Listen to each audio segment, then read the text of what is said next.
Hi friends, today for our read aloud we're going to read Giraffes Can't Dance, and it's by Giles Anadre, and it's illustrated by Guy Parker Rays. And I love this book because it talks about some different kinds of music and songs, so it's good to go along with our text as well. Gerald was a tall giraffe whose neck was long and slim, but his knees were awfully crooked and his legs were rather thin. He was very good at standing still and munching shoots off trees, but when he tried to run around, he buckled at the knees. Now every year in Africa they hold the jungle dance, where every single animal turns up to skip and prance. And this year when the day arrived, poor Gerald felt so sad, because when it came to dancing, he was really very bad. The warthogs started waltzing, and the rhinos rock and rolled. The lions danced a tango that was elegant and bold. The chimps all did a cha-cha with a very Latin feel, and 8 baboons that teamed up for a splendid Scottish reel.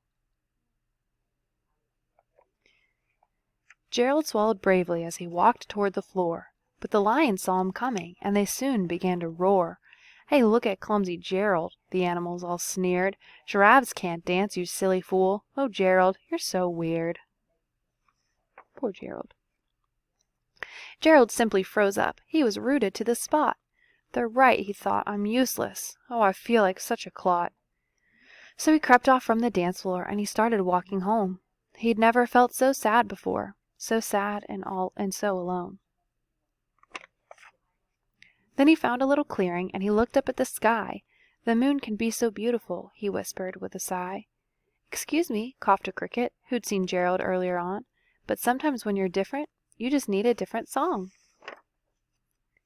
Listen to the swaying grass, and listen to the trees. To me, the sweetest music is those branches in the breeze. So imagine that the lovely moon is playing just for you. Everything makes music if you really want it to." With that the cricket smiled and picked up his violin. Then Gerald felt his body do the most amazing thing. His hooves had started shuffling, making circles on the ground.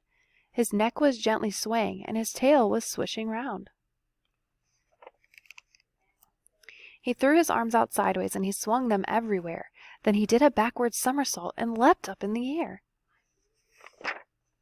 Gerald felt so wonderful, his mouth was open wide. "I am dancing, yes, I'm dancing, I am dancing," Gerald cried. Then one by one each animal who'd been there at the dance arrived while Gerald boogied on and watched him, quite entranced. They shouted, "It's a miracle! We must be in a dream! Gerald's the best dancer that we've ever seen!"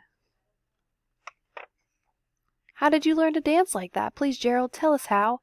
But Gerald simply twirled around and finished with a bow.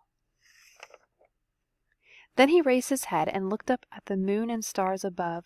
"We all can dance," he said, "when we find music that we love." That was Giraffes Can't Dance. Have a great rest of your day, friends.